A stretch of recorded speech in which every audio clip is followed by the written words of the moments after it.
Hola, ¿qué tal? Buenas noches y bienvenidos al programa de esta noche de miércoles, un programa en el que antes de ir con la mesa de debate, de análisis y de tertulia, vamos con la actualidad que en esta ocasión en Oviedo pasa por el ámbito educativo, centrado en dos barrios, en los barrios de La Corredoria y de La Florida, donde hoy las autoridades regionales y municipales, encabezadas por la consejera de Educación, Lidia Espina, y el alcalde de Oviedo, Alfredo Cantelli, pues visitaban las obras que se están realizando en sendos institutos de educación secundaria. Más adelantadas, las obras del de La Florida, que entrará en servicio al inicio del próximo curso, más atrasadas en este caso porque empezaron también más tarde las obras del IES de La Corredoria, que estará listo para el inicio del siguiente curso, no del que empezará el próximo mes de septiembre, sino para el siguiente. Se trata de una inversión total para la capital asturiana en centros educativos que supera los 26 millones de euros.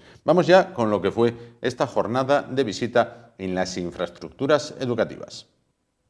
La inauguración de los institutos de La Florida y de La Corredoria supondrá la creación de un total de 1.120 plazas más de secundaria y bachillerato en el concejo de Oviedo, repartidas en 28 aulas de la educación secundaria obligatoria y otras 14 de bachillerato.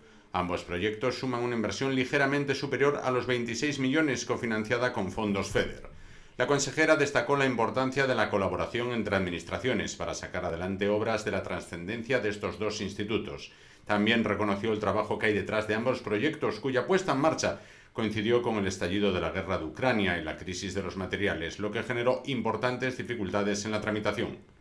Consejera y alcalde recorrieron las dos obras acompañados por el director general de Infraestructuras Educativas, Julio Vallaure, por el director de ambas obras y el jefe del Servicio de Infraestructuras Educativas, Pedro Fernández Guerrero, así como también responsables de las empresas.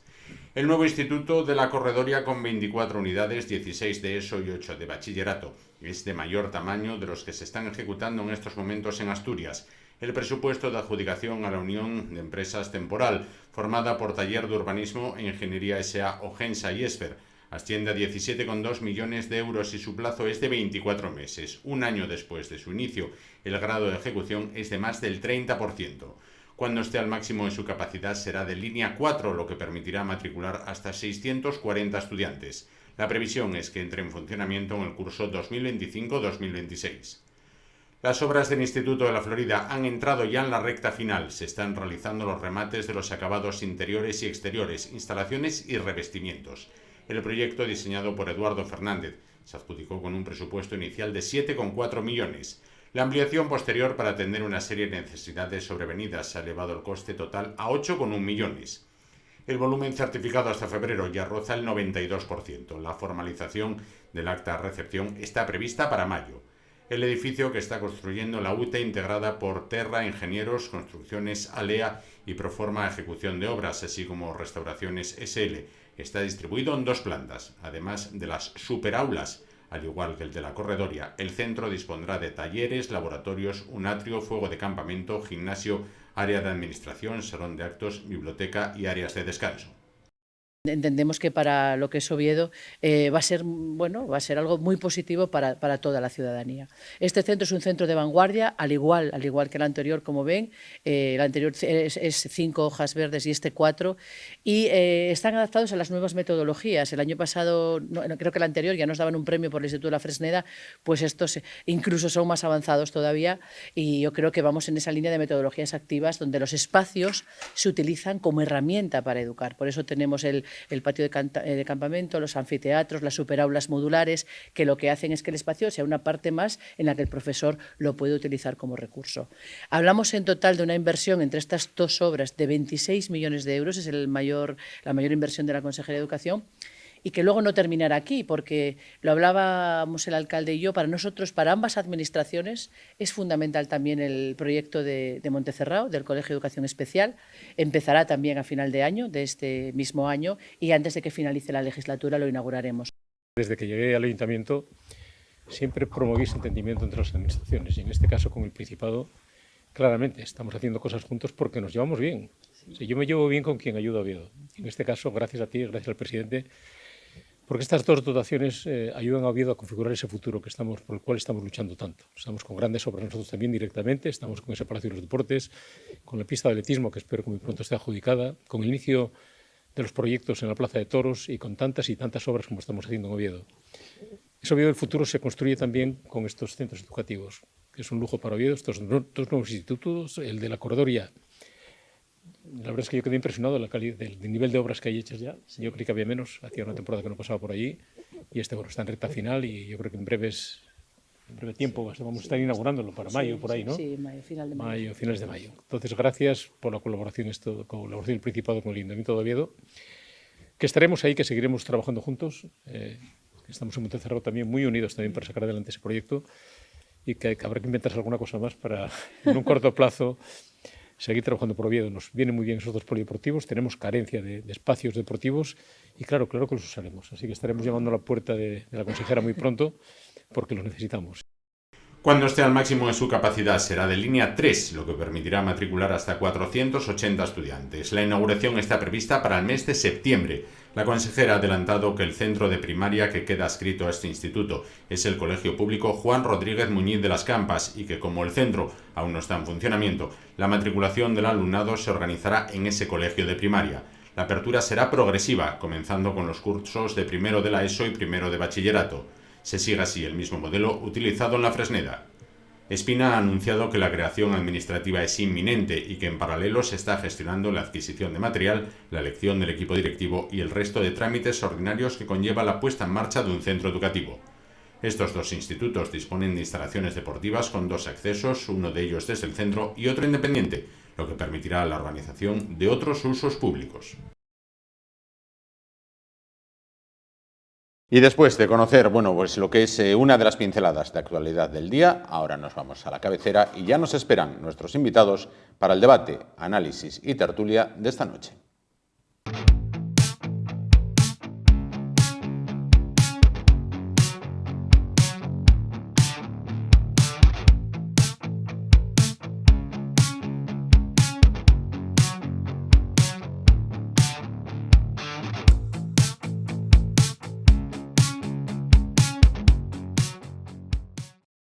Bueno, pues vamos ya a abrir esta mesa de debate, de análisis y de tertulia. 3 temas sobre la mesa con 3 invitados que paso a presentarles. Voy a comenzar por este lado. Quique Gallar, que es periodista en la revista La Mayoría. ¿Qué tal? Buenas noches. Buenas noches. Gracias por estar con nosotros.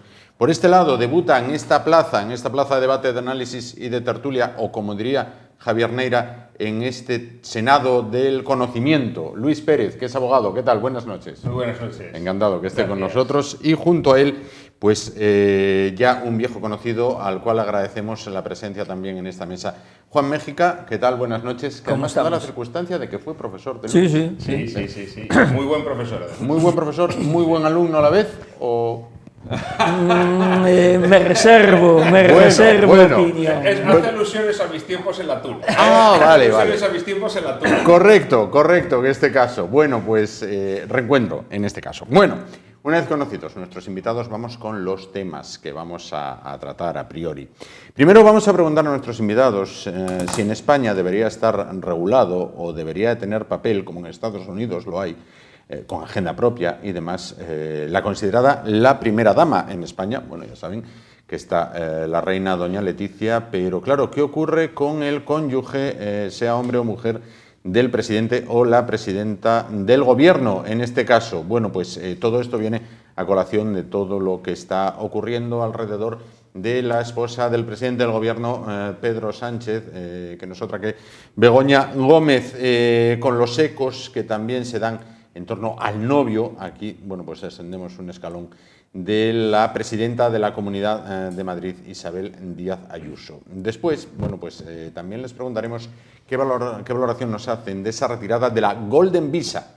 Bueno, primero trataremos de explicar qué es la Golden Visa, a quiénes afecta y qué puede significar, bueno, pues la cancelación de este término, de esta Golden Visa. Y finalizaremos, bueno, pues hoy en un nuevo enfrentamiento entre el presidente del gobierno, Pedro Sánchez, y el líder de la oposición, Alberto Núñez Feijóo. Bueno, pues parece que el presidente centraba los logros todos en los que se han puesto en marcha en política internacional. Feijóo llegó a acusarle de ser el nuevo Gandhi.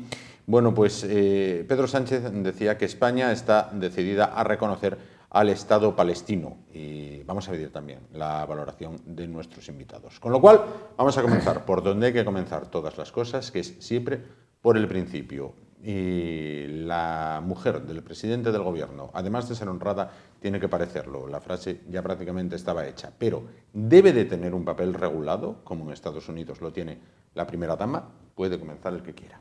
Bueno, por empezar, como fui adelante. el último, Sí, y el que adelante, debuta, adelante, no, adelante. pues empezar el primero.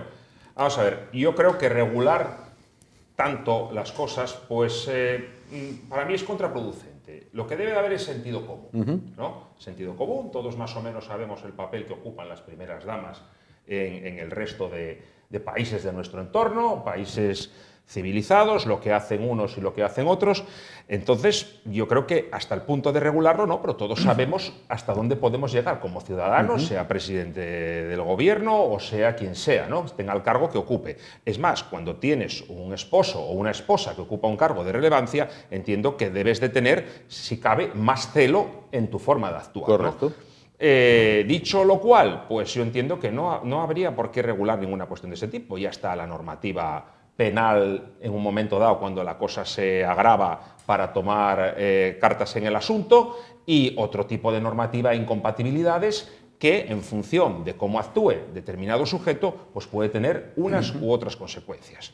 Dicho lo cual, a ver, es verdad que el hecho de ser esposa o esposo de un presidente del gobierno, de una comunidad autónoma, del Estado o de lo que sea que ocupe un cargo público, tampoco te limita a estar en tu casa sin moverte y sin hacer absolutamente nada.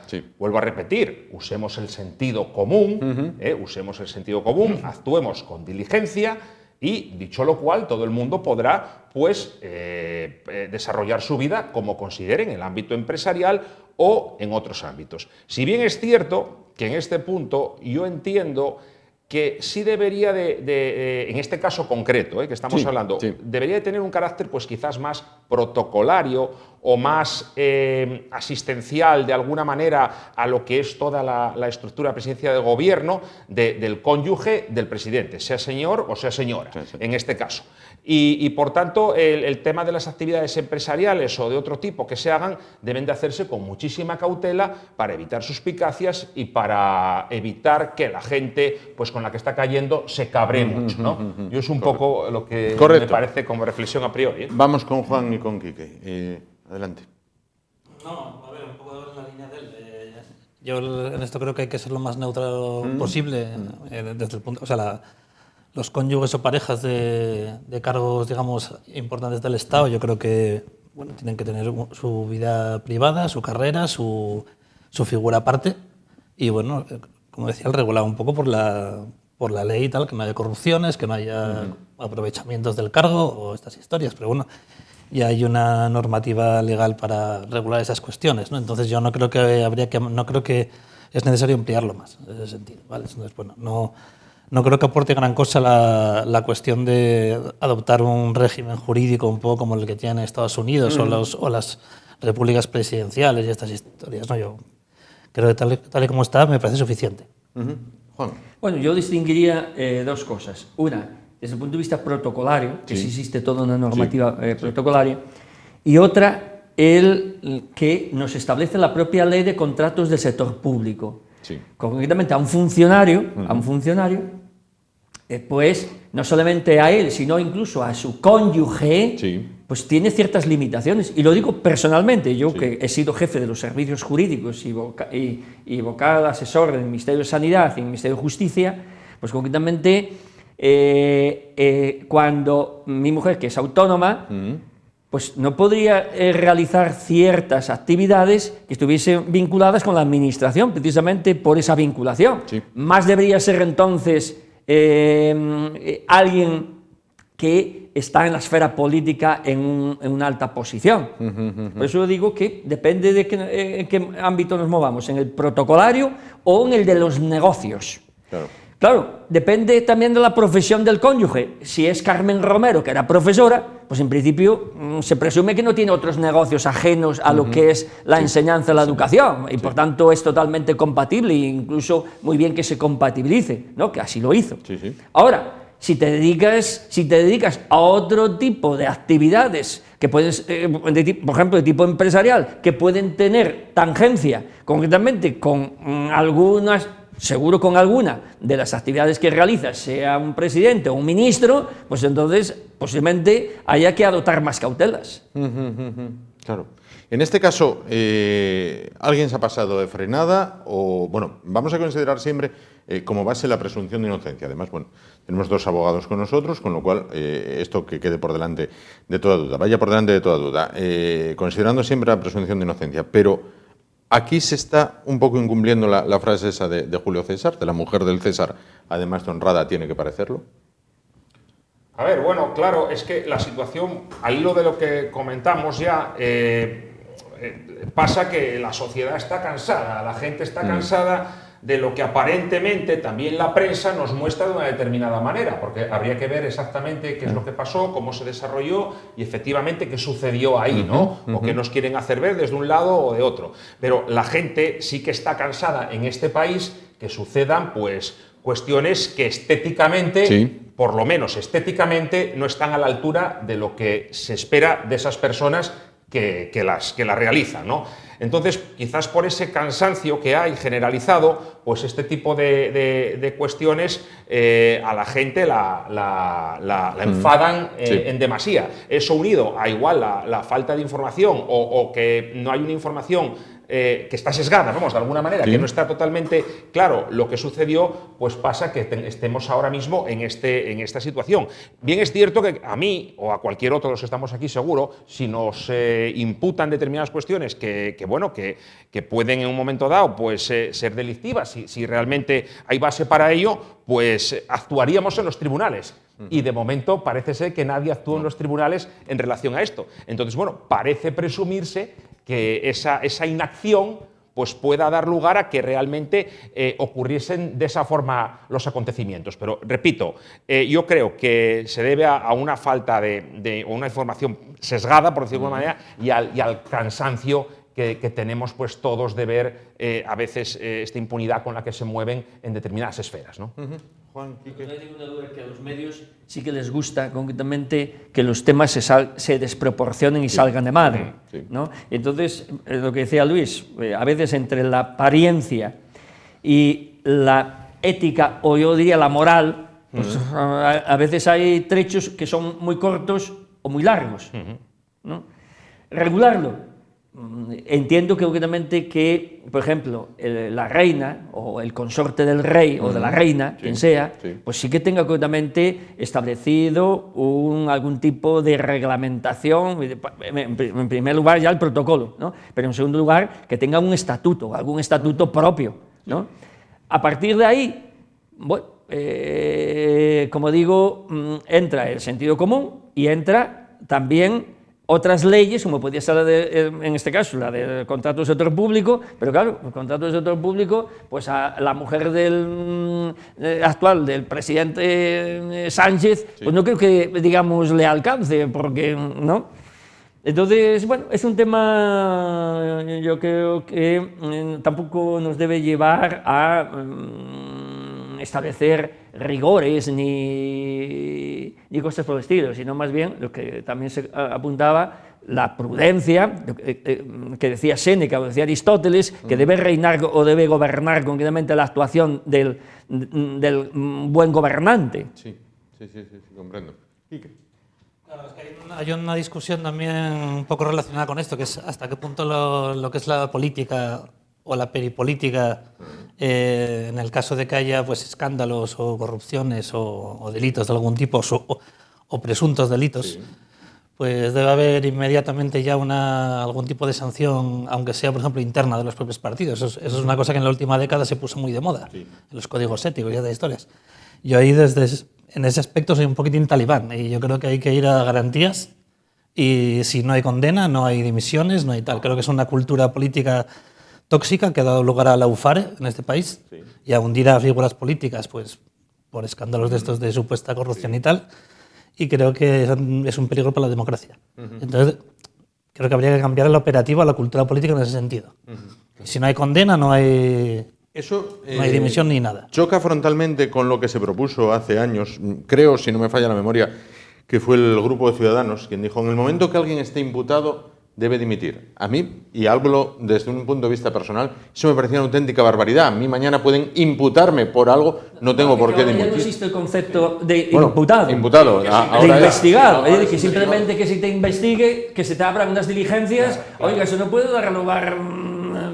Totalmente. Lo que pasa es que pasamos de un extremo a otro. Yo creo que queremos ser más papistas del Papa y en la línea de lo que dice Quique, yo comparto 100% lo que dice y lo que dices tú y todos los que estamos en la mesa, ¿no? Por el hecho de que estés investigado en un asunto, hay una presunción de, bueno, en fin, pero yo tengo hasta que nos abra oral contra él, ¿no? Incluso contraría el principio de inocencia y de presunción de inocencia, evidentemente. Claro, es que te digo más, incluso nosotros tuvimos un tema hace poco que la apertura del juicio oral, cuando ya formulan acusación contra ti sin estar condenado, a un guardia civil le impidió seguir adelante en el tema de los exámenes y demás. ¿Entendéis cómo? Y estaba todavía, van a un paso más.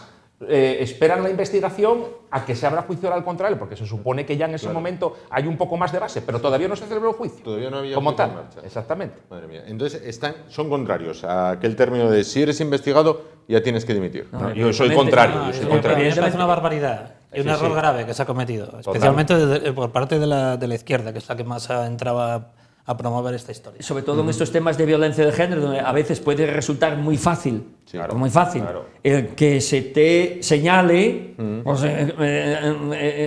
sin esperar a más actuaciones, pues me parece, digamos, siempre eso prematuro. Claro, y se arruina la vida de una persona, la pena del telediario que hablamos, ¿no? La pena del telediario. Efectivamente, tan en vigor en España, ya en no este la caso. pena del banquillo, sino la del telediario. Sí, la pena del telediario. Que quizás es más, iba a utilizar el término mortífera, quizás es más dañina que la pena en sí. Quiero decir, porque la pena en sí, bueno, la cumpliste, pero la de telediario te queda para toda la vida. Hombre, claro, y imagínate que te absolvieron, por ejemplo, todavía. Por ejemplo, que no hubo ni pena. Sin duda.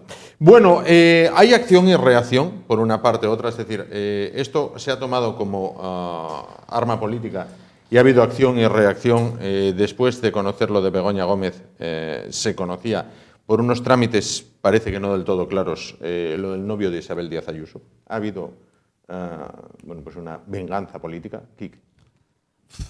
Yo es que, si te digo la verdad, del tema de la mujer de Pedro Sánchez, solo sabía algunos rumores que había llegado de que, medio conspiranoicos, de que si tenía unos gimnasios por ahí o... En casa, la familia. Vamos. Cosas un poco sórdidas y tal. Y bueno, pues como que tampoco te sabría contestar porque no conozco, digamos, la casuística concreta de la Correcto. Paso al otro lado.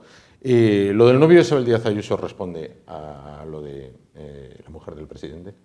A ver, yo creo que a esas altas esferas uno a veces igual imagina más que lo que realmente hay o imagina menos.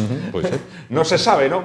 En fin, a esta presidenta de la Comunidad de Madrid sí que es verdad que a todo lo que la tienen en la diana para todo lo que no pueden ni respirar y de momento todo lo que se le atribuyó a su familia, que a ella no se le atribuyó nada, a su familia, pues de momento, pues en todas las situaciones que tuvo, salieron todos airosos. Así que no sé hasta qué punto eso responde a una conspiración o a un tema digamos, de una contraofensiva porque me atacáis a mí y entonces nosotros respondemos por esta vía porque aparentemente, pues digamos que son los dos pilares quizás más fuertes que puede haber en la política española, la presidencia del gobierno por un lado y la de la Comunidad de Madrid por otro, ¿no? No sabría pronunciarme, no tendría argumentos. Sí, es verdad que puedes pensar de todo, pero bueno, eso de pensar es tan sencillo, lo que hay es que probarlo, ¿no? De alguna manera. Sin duda. Juan.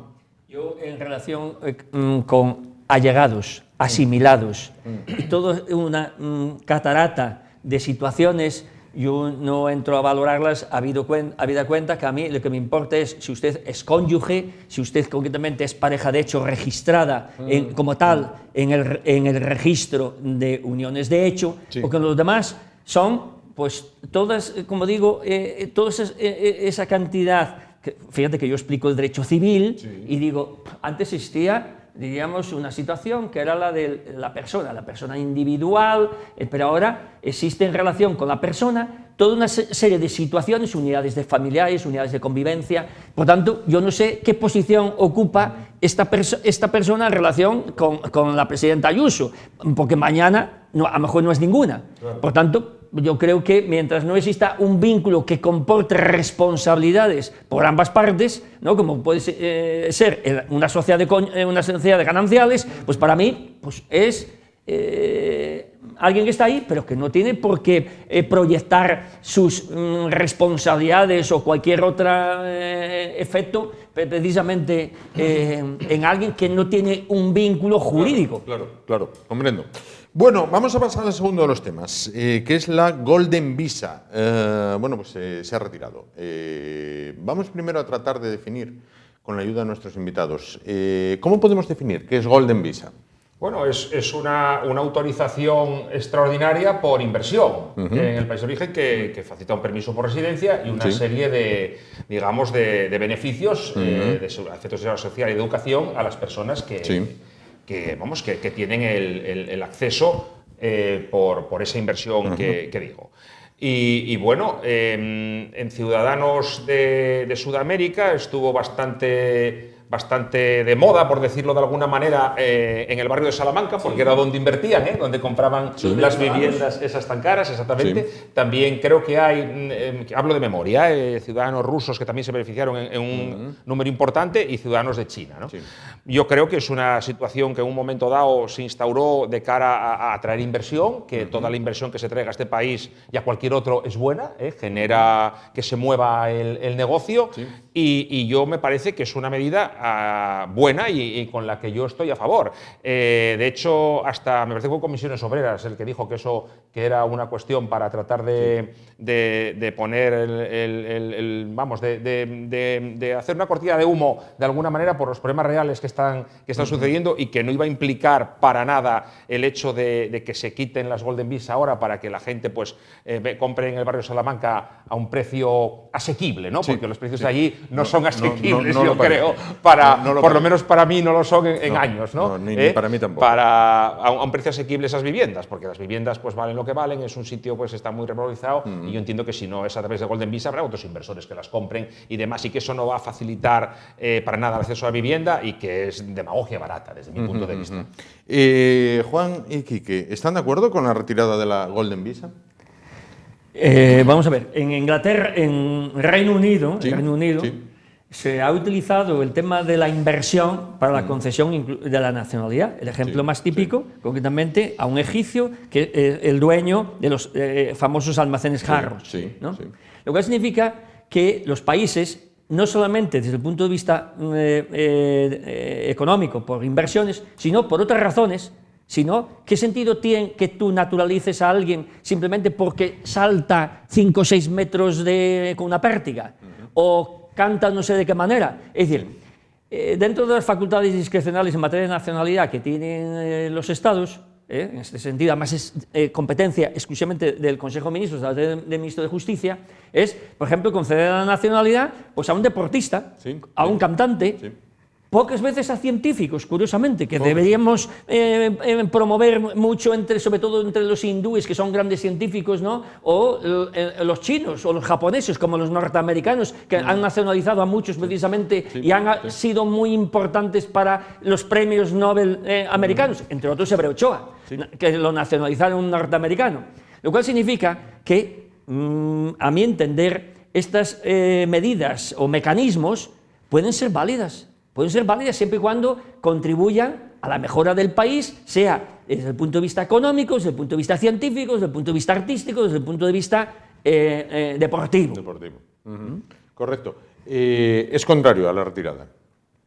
Ya digo que no soy contrario, es decir, no soy contrario a que existan esos mecanismos de incentivar o que estimulen el que ciudadanos de otros países adquieran la nacionalidad u otros tipos de situaciones ligadas, como digo, pues a su contribución económica, científica, etcétera, etcétera. Quique, ¿contribuye esto a mejorar el mercado de la vivienda? No, Porque, no. tal y como decía Luis, no parece que porque ahora esta gente deje de comprar pisos en la calle Serrano, me imagino, o en la calle Uría, pues... Yo pienso que, a ver, es que esto pide en broma medio con sorna, ¿no? Pero claro, date cuenta que actúan con este asunto cuando empieza a haber problemas en el barrio de Salamanca. Porque claro, en el barrio de Salamanca estaban echando pues, a generales, a CEOs de empresas, a altos funcionarios del Estado y tal, pues los venezolanos, los chinos y tal, venían con el talonario y los echaban. Entonces, cuando pasa eso es cuando el gobierno actúa. Entonces, no deja de ser un poquitín... bueno, pues llamativo, ¿no? De cuáles son las prioridades de clase, ¿no? de los gobiernos y tal. Pero bueno, la parte de bromas, yo no creo que... O sea, yo creo que es una... Estoy de acuerdo con la medida, vamos, pero no creo que vaya realmente a tener un impacto significativo en el mercado de la vivienda, ni en el tema de precios, ni va a dejar de haber graves problemas de acceso a la vivienda para una gran mayoría de la población de este país. Entonces, si no sirve para nada, ¿para qué se hace? Bueno, pues para que los jueces y los altos funcionarios del barrio de Salamanca no se vean desplazados por por millonarios venezolanos. O sea, en principio no creo que haga mal tampoco la medida, ¿no? Pero bueno, no es más o menos, yo creo, es un poco este rollo del PSOE, ¿no? De hay un problema de la hostia en el país y entonces yo te hago el toquecito. Y el toquecito es para cubrir el expediente ante tu electorado. Es un poco el rollito del PSOE de toda la vida, ¿no? Sí. Entonces es un poco como ¿Es desviar interpreto la yo. atención? Es desviar la atención, es como cubrir expediente de cara a la galería. Pero bueno, al final el tema de la vivienda en este país ningún gobierno se atreve a meter mano en el tema de la vivienda. No, completamente de acuerdo, completamente de acuerdo. Esto contrasta, hoy conocemos también que se regularizarán 500.000 ilegales en España. Bueno, por una parte está el tema de la Golden Visa, por otra parte está de la regularización de 500.000, que son medio millón, de ilegales. ¿Y cómo lo valora? Yo lo valoro positivamente porque creo que la regularización, o sea, los procesos, digamos, de migración asociados a la globalización, sobre todo desde finales del siglo XX hasta la actualidad, son procesos imparables. Se podrían parar si aplicas políticas en estilo Tercer Reich, ¿no? De control poblacional y estas historias y tal, pero claro que entiendo que no es el caso, ¿no? Entonces vas a tener flujos de población trabajadora. Y yo creo que a la gente trabajadora en España lo que le interesa es que no haya diferentes tiers o diferentes niveles o categorías de trabajadores en el sentido de unos con más derechos, otros con menos, otros con tal. Yo creo que lo que interesa desde el punto de vista de mantener las condiciones de trabajo es el que toda la gente tenga acceso, que no haya subclases dentro de la clase trabajadora. Claro. Entonces, desde ese punto de vista, yo creo que es lo razonable, ir a regularizaciones, tal. Otra cosa, si me hablas de cómo se gestiona, por ejemplo, esos flujos de población en el interior del país, a nivel de guetos, a nivel de tal, yo ahí seguramente sea más crítico con las políticas que se aplican. Pero en ese sentido, sin problema ninguno, lo veo positivo. Ahora preguntaré a Juan y a Luis por este tema, pero ¿por qué consideramos que son trabajadores? Bueno, la mayor parte de esa población es gente que viene a trabajar, yo creo, claro. La gran mayoría. O acceder a toda una serie de prestaciones sociales, ¿no? A mí me parece fantástico. Si fuese concretamente en orden a realizar una actividad que contribuyese con cotizaciones y con impuestos, lógicamente, a generar riqueza. Ahora, si se trata única y exclusivamente en orden a obtener prestaciones, pues en ese sentido, desde luego, no beneficia ni a la tesorería, ni contribuye concretamente al enriquecimiento del país. Eso lo tengo clarísimo, porque me he estudiado muchísimo este tema. Precisamente la próxima semana estaré en Deusto dando una conferencia sobre precisamente cómo el sistema de seguridad social en España, en alguna medida, ha sido un mecanismo que ha servido efectivamente para equiparar e igualar, pero claro, en un sistema contributivo, no concretamente, porque el problema que tiene hoy, por ejemplo, la seguridad social es que si la llenamos de no contributivos, claro, la caja tiene un límite. Sí. Y no puede ser simplemente que a base de decretos o decretos leyes o lo que sea, ¿no? Tú generes una prestación que no tiene concretamente una base contributiva. Claro. Luis. Yo suscribo 100% las palabras de los dos, porque no son incompatibles. Efectivamente, lo que dice Enrique, si esas personas se acredita que vienen a trabajar y a generar riqueza y a aumentar también la seguridad social con cotizaciones, fantástico, 100%, para que no haya dos trabajadores, unos dependientes de segunda, como le acaba de decir. Ahora, claro, si vienen a por la parte asistencial que este país tan alegremente ofrece a todo el mundo por el artículo 34, quiero decir, de una forma muy sencilla y muy cómoda. Es verdad que, claro, somos un Estado social y democrático de derecho, efectivamente, no podemos tener a la gente por ahí muriéndose ni sin derecho a sanidad, pero claro, el melón da para lo que da. Da para lo que da, y el que contribuye a la seguridad social y lleva 35 o 40 años trabajando, se le queda cara de imbécil, por decirlo de una palabra gráfica, claramente, cuando ve que a él recortes por todos lados y luego llega no sé quién, de no sé qué manera. Es decir, aquí estamos en un país que da para lo que da, ni más ni menos, para lo que da, y no podemos, no se puede dejar campar sus anchas a todo el mundo y que haya café para todos, porque no lo hay, realmente no lo hay, no hay forma de que eso se sostenga. Yo digo concretamente que el juez samaritano o el legislador samaritano no es ni el buen juez ni el buen legislador. Ajá. Y también digo que el buenismo no es bueno ni un buen remedio para la salud, concretamente del sistema de seguridad social, que tiene, lógicamente, unas limitaciones. Y en ese sentido, a quien debemos atender, como fue tradicionalmente, es al que contribuye concretamente al sistema. Totalmente. Comprendo. Bueno, Quique puede intervenir cuando quiera, pero quiero plantearle una pregunta a Juan, que veo que conoce este tema. ¿Es posible, no sé si se puede llevar a cabo o si es legalmente posible, ¿es posible hacer un encaje en el que entren tantas personas como contratos de trabajo traigan? Es decir, dices, bueno, ¿cuántas personas necesito para este puesto? Necesito 30 personas. 30 contratos, vienen 30 personas. No entran 30, que luego ya veré a ver si quieren el contrato o no lo quieren. Bueno, eso se hacía concretamente la emigración española, no la que fue a América. A esa me refiero. No la que fue a América, que sirvió también para la europea, la que fue a Bélgica, Suiza, Alemania. Suiza. Sí. Concretamente España tenía arbitrado unos agregados laborales que sabían exactamente los puestos de trabajo que estaban disponibles. Correcto. Y por tanto quiénes podían emigrar. Correcto. Y en ese sentido prestar una actividad. La pregunta es, ¿eso ya se hizo? ¿A día de hoy es legal hacer eso? ¿Tiene encaje hacer eso?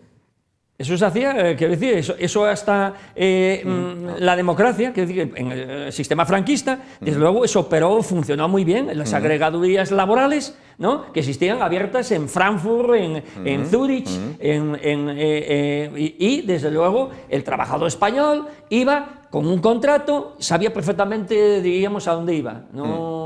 Quería intervenir Luis, luego doy la palabra a Quique. Pero si es que hay ya los catálogos de difícil cobertura, que las comunidades autónomas lo sacan, las comunidades autónomas sacan una serie de puestos de difícil cobertura para poder contratar en origen. Lo que sucede que son puestos muy rocambolescos, puestos que no quieren la gente de aquí, de alguna suerte. Entonces tú contratas en origen, todo legal, no hay ningún problema. El problema es el que viene irregular y queda aquí y no marcha a los 3 meses. ¿Con ese qué haces? Claro, y muy guapo, vamos a regularizar ahora todos los que hay. Bueno, no lo sé, yo no sé si esa es la solución. Vamos, yo creo que no. Yo creo que no es la solución. Yo tampoco. Pero, y el buenismo, pues lo que decía Juan antes, eso hay que dedicarlo a otras cuestiones. Aquí da para lo que da. Y en función de eso, pues habrá que redistribuirlo de la mejor manera posible. Vuelvo a repetir, no se trata de tirar a la gente, pues no darle sanidad a un momento, pero es que eso no pasa tampoco. Pero claro, las prestaciones y el sistema da para lo que da y sobre todo tiene que amparar, entiendo yo, al que contribuyó, al que pagó por ello de alguna manera durante 40 años. Lo que no puede ser es que por culpa de otras cuestiones ese no tenga que estar más tiempo esperando listas de espera para operarse, tenga que hacer una serie de cuestiones. Y no hablo igual por esa gente también que viene de esa manera, hablo también por otros de otros países, digamos, de nuestro entorno desarrollados y demás, y que se vienen al Levante a pasar las vacaciones y quedan ahí de por con una intervención quirúrgica que cuesta hombre, muchos miles de euros. Exactamente, esas cuestiones deben de regularse, porque aquí no hay nada gratis. La sanidad no es que como no pagamos pensamos, no, eso se paga, y lo paga mucha gente, y cuando tiene luego que acceder a ese derecho no puede, o puede de una forma más deficiente, porque hay mucha gente delante, Seguramente, bueno, por 1000 circunstancias, Sí, sí, 1000 sí. avatares, ¿no? Sí, sí. Quique. No, totalmente de acuerdo. A ver, sobre este tema, digamos, como de ordenar un poco en función de demanda y esta situación, es una idea que es muy común y tal.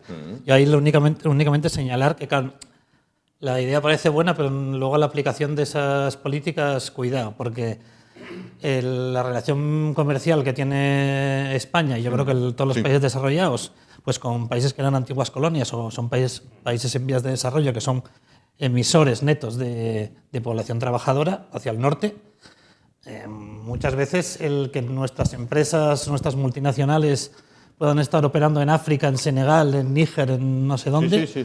eso está sujeto a acuerdos formales o informales entre gobiernos de, vale, pero me vas a abrir la mano con mi población que está escapando para allá. ¿Sabes? Que es un poco como España. O sea, España lo señalábamos ahora, ¿no?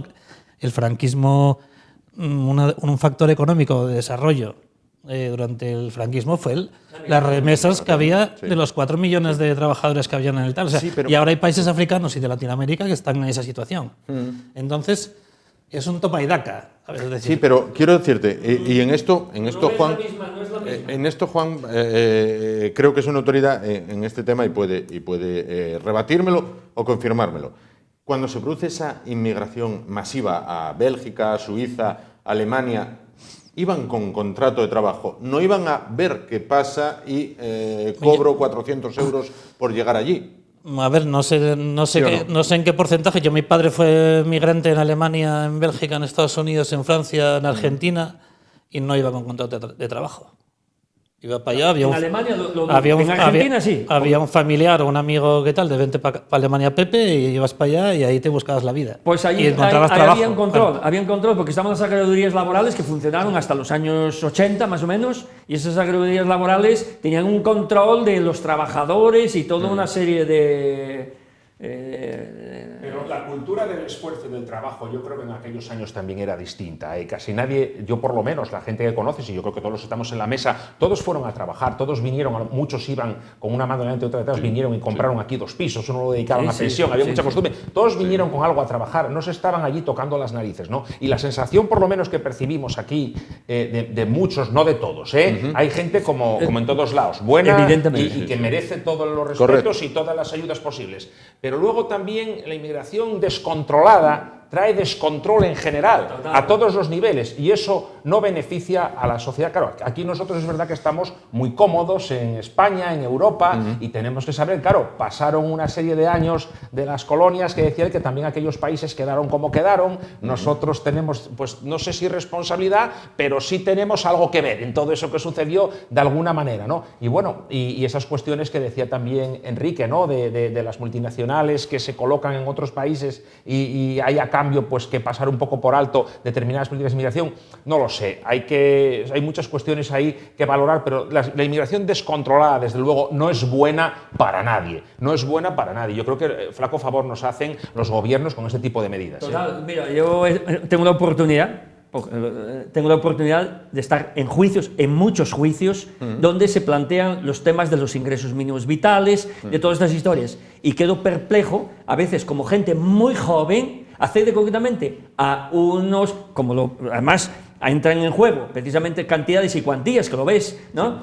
Digo yo, claro, evidentemente, ¿cómo va a trabajar si con esta percepción es superior a la que tiene una cajera concretamente en la Limérica? Eso lo veo yo en juicios, y todas las semanas.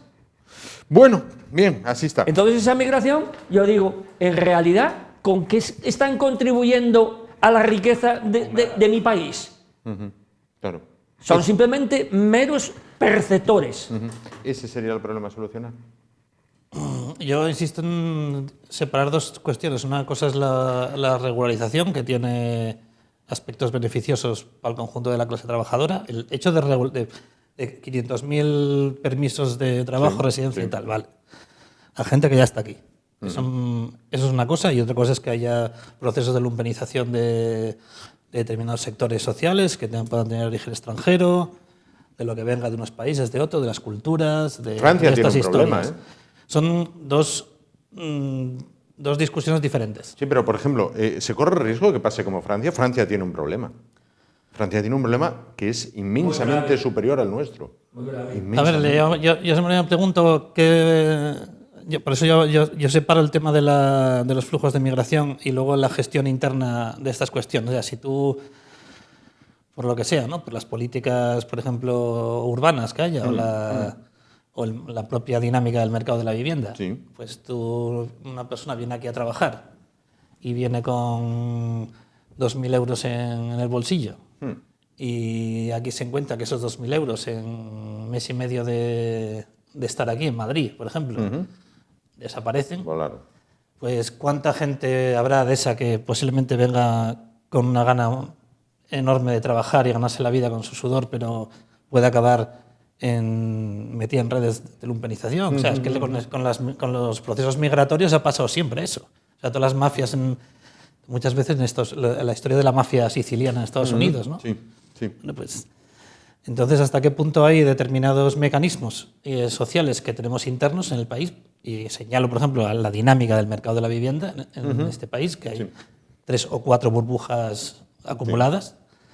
Pues, ¿cómo contribuye eso a que haya procesos de lumpenización, donde al final haya gente pues, que se dedique por ahí a hacer mataleones y a tirar de bolsos y todo eso, ¿no? O sea, ¿qué parte de responsabilidad tiene determinadas dinámicas que hay aquí en este país, ¿sabes? Claro.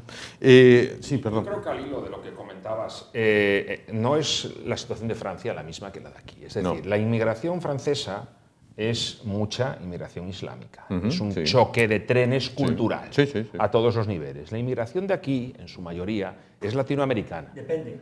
En Cataluña no. Bueno, pero en general, pero si lo pones Pero a nivel de... La eligieron ellos. Claro, pero a nivel de todo el Estado, entonces como dicen ahí en mi pueblo, cada barquín que aguanta su vela. Pero a nivel de todo el Estado, es más bien latinoamericana. Y la inmigración latinoamericana ya tiene una cosa favorable, por decirlo de alguna manera, respecto a la otra, que es el idioma, el conocimiento del idioma. Y culturalmente, pues partimos de un tronco común, ¿no? Y es infinitamente menos problemática que la que tienen en Francia. No tiene nada que ver. Correcto. Juan, me piden por favor que me aclare una frase que me dijo antes. ¿Se cobra más, se puede llegar a cobrar más por las denominadas, entre comillas, paguitas que lo que cobra una cajera de la Limerca? Sí. Eso lo he tenido esta misma semana. ¿Puede extenderme esto? Sí, a través concretamente del ingreso mínimo vital, lo que se llama la ayuda a la infancia, que son hasta, va por tramos, que llega hasta 300 euros, claro que sumas, y concretamente uno de los juicios que estuve estos días, pues desde luego, era muy superior a lo que cobra una cajera concretamente, porque también tenemos juicios todos los días de cajeras o reponedoras o de colectivos concretamente que están limpiadoras, es decir, que están en la escala más baja en el mundo laboral y desde luego muy superior. Bueno, hablaremos un día de ese tema porque me parece verdaderamente impresionante. Vamos con el tercero de los temas, entrando ya en la recta final del espacio de hoy. Bueno, hoy ha habido un nuevo duelo entre el presidente del Gobierno, Pedro Sánchez, y el líder de la oposición, Alberto Núñez Feijóo. Pedro Sánchez ha centrado su discurso en la política exterior de nuestro país hasta el punto de que Alberto Núñez Feijóo le dijo: no trate usted de tapar con lo de fuera todo desaguisado que tiene dentro. No hay presupuestos, es rehén de todos sus socios.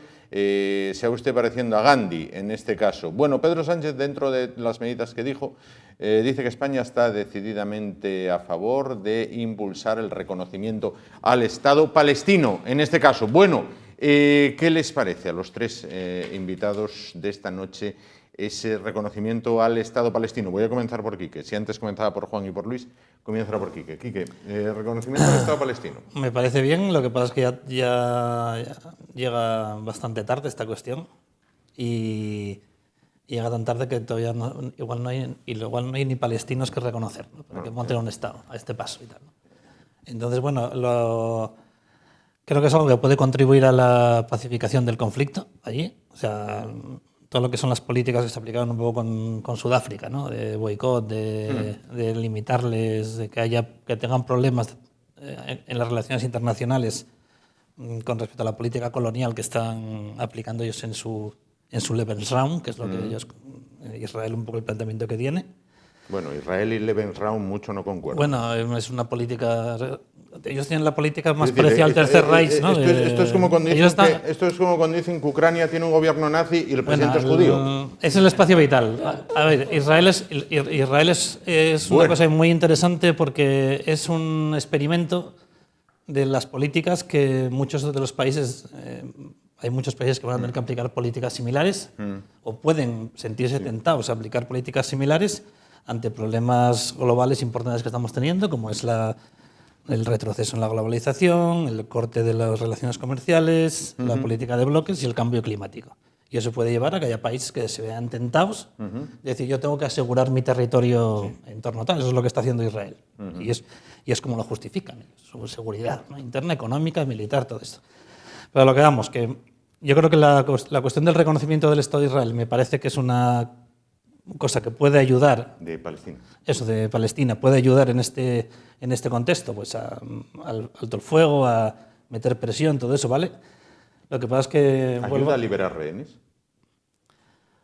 Pues supongo que de alguna manera tendrán que negociarlo de alguna manera. ¿Vale? Quiero De todas decirte, maneras, dentro de las condiciones que pones para todas maneras, reconocer al cuanto- Estado palestino, puedes decir, yo te reconozco como Estado y tú liberas 146 rehenes judíos que todavía tienes. no sé si están planteándolo en esos términos o no. Pero podría plantearse. Podrían plantearlo, sí. Correcto. El caso quiero vamos a decirte ver, el tema de el la... balón, el lo balón, que pasa es el que balón va para los dos campos. No, va, pero Sí. eso en la primera semana, en los 15 días del conflicto, yo lo del balón va para los dos campos, hasta cierto punto lo puedo entender. Ahora tenemos 30 y pico mil muertos, 14.000 guajes, tenemos a los guajes con las costillas ahí con hambre. Y 146 las tripas, rehenes de los y las 500. tripas de los críos por ahí tiradas Escucha, en las y explosiones. estoy de acuerdo. Y ahora mismo, 146 ¿cuántos hay? y 146 ¿Cuál es el rehenes. ratio? ¿Cuál es el Y ratio que 100 tiene que haber? O sea, y 146 un israelí rehenes por que no han sido 50, liberados. un israelí por 500 palestinos, ¿cuál es el ratio? Si Pero, nos centramos en esa discusión. Vamos a parar la guerra, por supuesto, vamos a parar la ofensiva israelí en Gaza, vamos a liberar a los 146 judíos. Yo Esto- estoy es de que acuerdo con todavía eso. no lo he leído. Yo estoy de acuerdo Todavía con no eso. lo he Lo que leído. pasa es que yo no soy el que está lo de, diciendo lo esas de vamos a cuestiones. liberar a los 146 judíos, todavía no lo he leído. Yo no soy el que está tomando esas decisiones. Porque eran gente Te que doy mi estaba en sus opinión de casas que y lo tal. sacaron a punta de pistola. Claro, ¿no? te doy mi opinión de lo que tal. Pero bien, sí, adelante. El caso es, para terminar, esto es lo que hablábamos del PSOE antes, con la Golden Visa, con la vivienda y tal. Eso son las cuestiones del PSOE, de que llegan timidísimamente, tarde, mal y nunca, a hacer las cosas que hace años que tenían que haber planteado. ¿Vale? Entonces, yo lo veo desde esa manera. Y estamos al punto de que no va a haber palestinos para formar un Estado, a este paso. Y A nada más. favor del reconocimiento del Estado palestino, pregunto a Juan y a Luis. Nadie está a favor de un conflicto armado en su sano juicio, entiendo yo, una persona pues normal, ¿no? Ahora bien, España ahora mismo reconociendo el Estado palestino, si España reconoce el Estado palestino y se acaban todos los problemas, yo estoy a favor.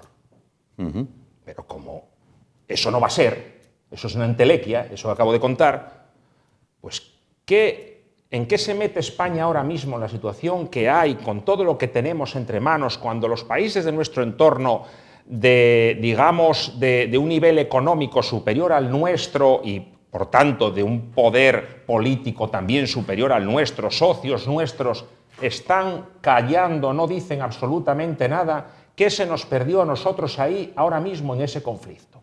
¿Qué se nos perdió?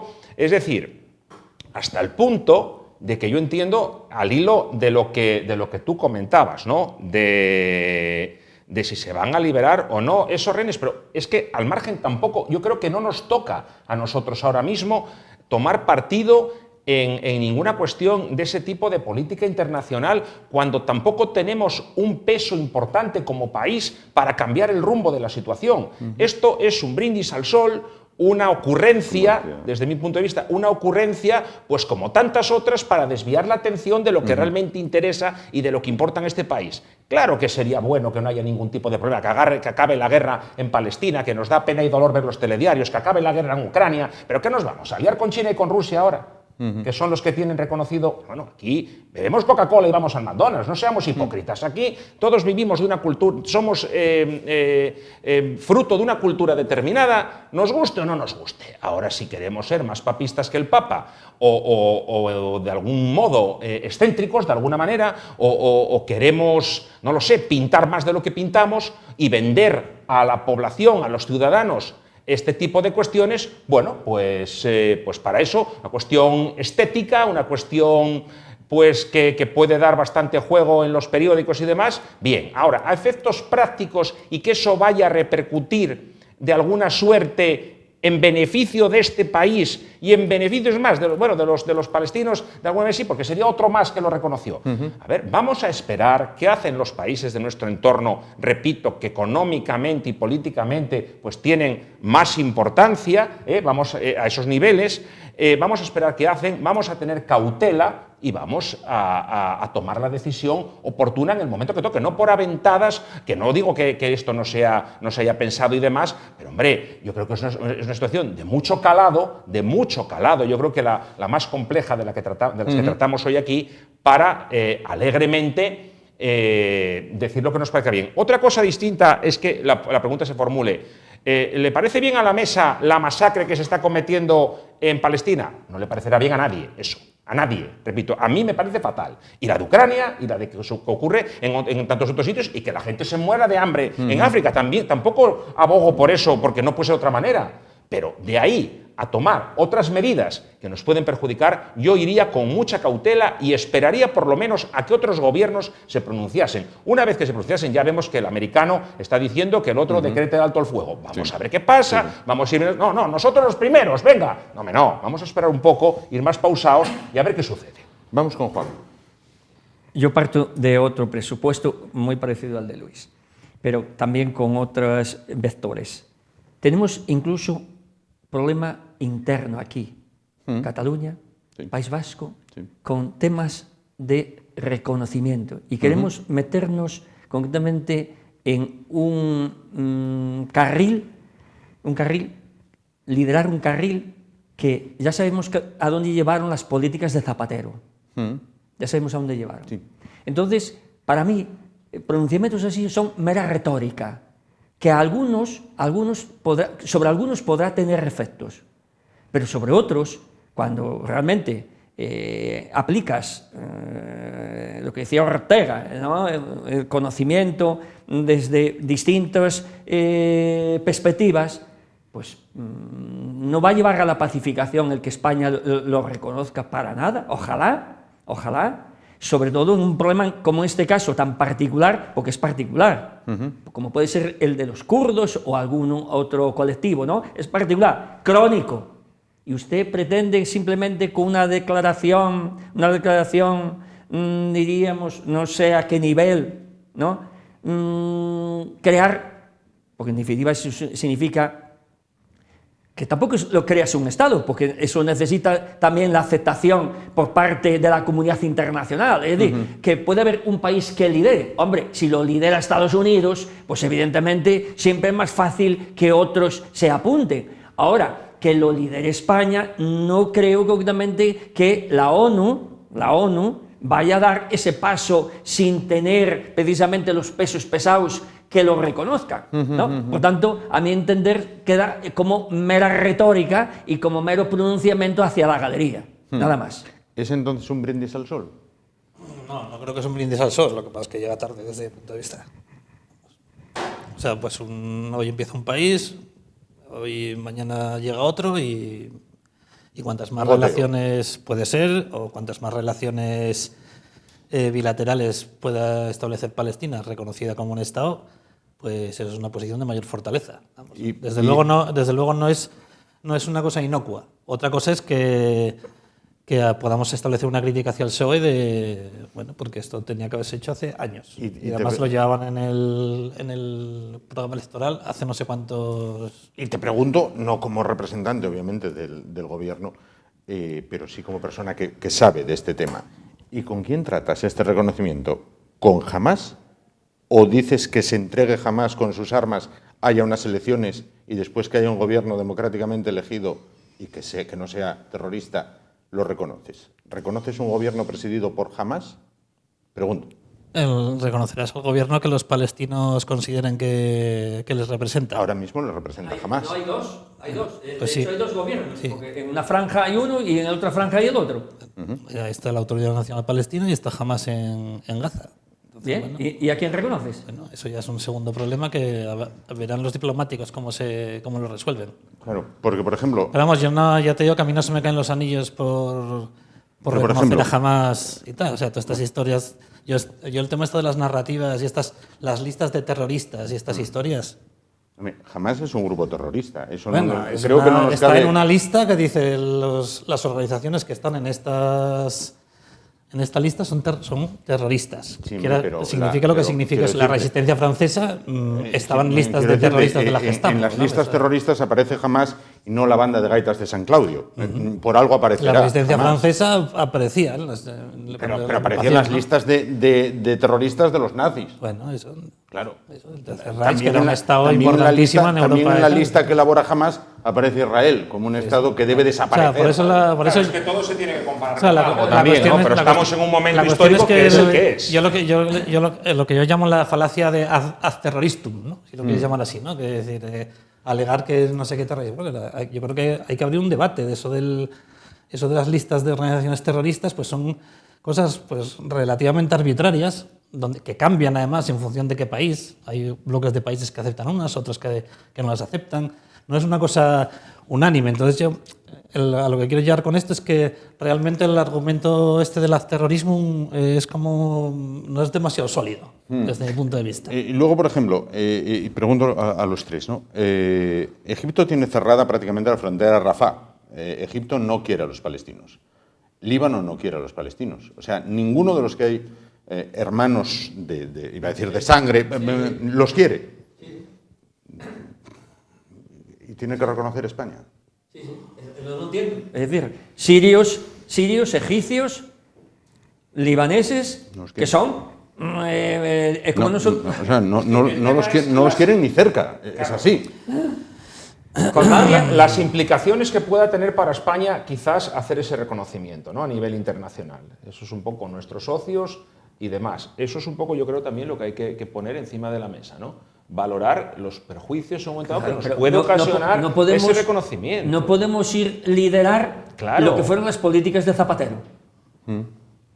Que solamente tenía amigos a Venezuela y a no sé quién más. Es que volvemos a lo de antes. Es muy complejo, es muy complejo. Pero recuerdo hace años un cantante que había que mandó retirar las vallas de publicidad de Coca-Cola de su concierto. Luego tuvo el pobre que ir a operarse a Houston, me parece que fue, y cantaba una canción relativa a los Estados Unidos, ¿no? Claro, es que son este tipo de cosas que tenemos. Hay lo que hay y estamos donde estamos. Y meterse a veces en camisas de 11 varas yo creo que es contraproducente. Correcto. Sí, perdón, no, vuelvo a no, repetir adelante. que la masacre que pasa en Palestina, como la que sucede en tantos otros sitios del mundo, eso nadie lo quiere. Pero si con este reconocimiento parase todo y todo fuese, sí, yo votaría, yo saldré el primero, a reconocer casi lo que fuera. Casi lo que fuera con tal de que parasen estas cuestiones. Pero, ¿qué va a tener eso? De acuerdo, como dice Enrique muy bien, que sí, a Palestina pues le va a venir bien, es uno más. Pero, ¿y el perjuicio que nos ocasiona a nosotros supera el beneficio quizás que le va a dar a Palestina ese reconocimiento? Habrá que ponderar eso muy bien y ver qué hacen nuestros vecinos. Ver lo que hacen nuestros vecinos y, bueno, a partir de ahí, adoptar una política a lo mejor común a nivel europeo de algo Bueno, de es eso, que ¿no? en este sentido hay un refrán muy bueno. Cuando ves las barbas, es decir, lo del vecino. Es decir, tú sigue también a veces las pautas del vecino. Exacto. Cierro con Quique este tema. A ver, seguir las políticas del vecino desembocó en la Primera y la Segunda Guerra Mundial. Y entonces España tuvo la suerte o la desgracia, yo creo que más suerte en este caso, de mantenerse neutral o relativamente neutral en los dos conflictos y tal. Y ahora mismo nuestro planeta va al tercer conflicto. No sabemos cuánto tiempo va a durar, lo que ahora es una especie de guerra fría.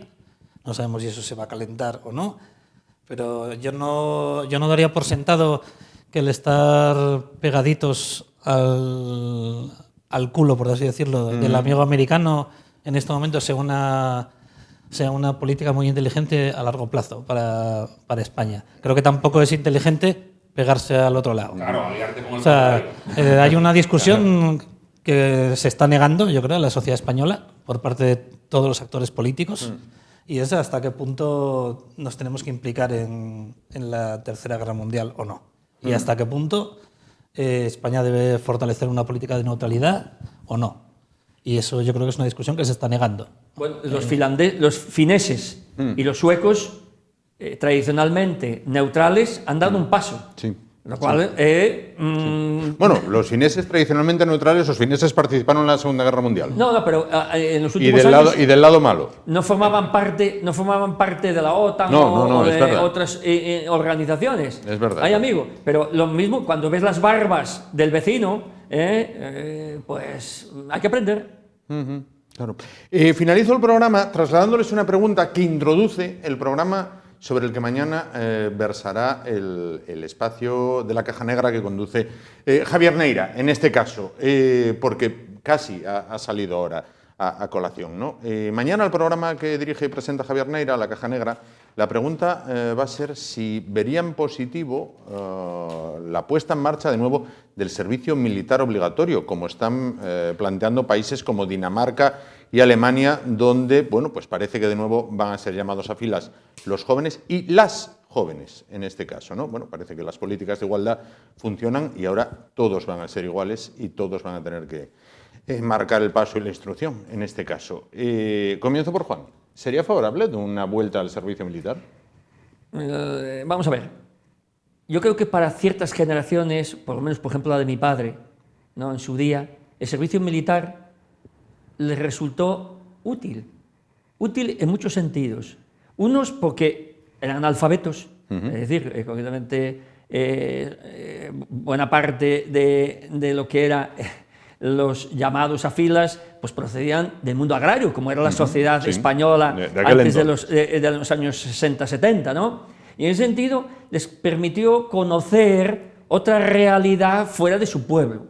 Yo diría que hoy incluso a los jóvenes, porque yo soy profesor de la universidad y lo veo, pues no sé, a lo mejor no era ese tipo de servicio militar que se hacía, pero algún tipo de actividad que implique disciplinarse. Cuando digo disciplinarse no me refiero a que te pongan de cara a la pared, sino disciplinarse significa organizarse, que significa saber o adoptar valores que son siempre permanentes, ¿no? Pues eso concretamente no creo que sea malo. De hecho, por ejemplo, los israelitas, ya que vamos ahí hombres y mujeres hacen el servicio militar y demuestran ser disciplinados o muy disciplinados.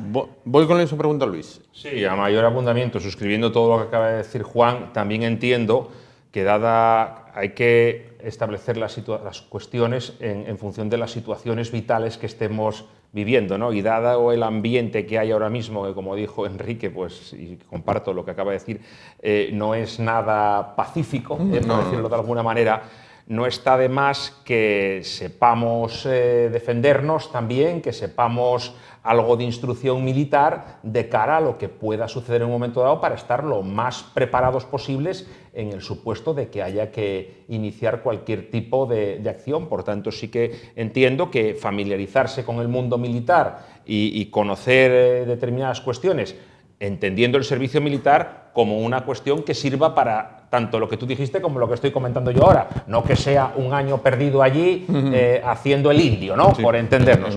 Si realmente es una instrucción como la que por lo que conozco dan los israelíes y demás, y la gente sale muy preparada, yo eso lo veo muy favorable. Sí, y finalizo un momento. Conocimientos de tipo informático, mecánico, táctico y demás, lo cual sirve incluso para el empleo, podría servir. Para potenciar la incorporación laboral. Finalizo con Quique. Nada, yo tengo un caso, un machete así, no te exagero nada, de este largo. ¿Para qué? Y no lo he usado nunca, pero vamos, si a mí me viene a mi casa un reclutador, un guardia civil, un policía, un ministro o un señor de la OTAN a decirme que me tengo que marchar a Ucrania a que me mate Putin, ahí voy a usar ese machete. Luego me meterán en la cárcel o me fusilarán en el cuartel de Cabo Naval No sé, si pone un arma en mis manos, pues seguramente lo usaré contra mis propios oficiales, si puedo hacerlo, pero vamos, a mí no me llevan a la guerra de estos tíos ni loco.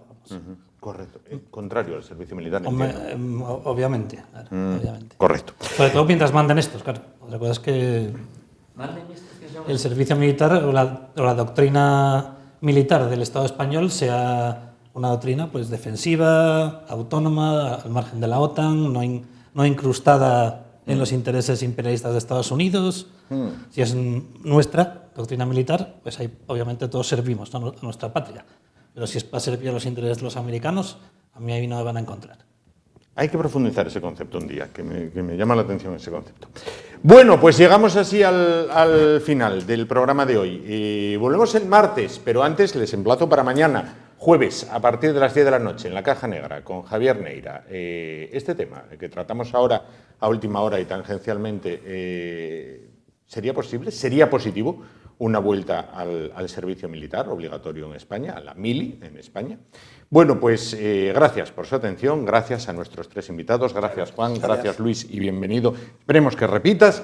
Gracias Quique, como siempre, muchísimas gracias y a ustedes también, muchísimas gracias. Ánimo y adelante. Buenas noches.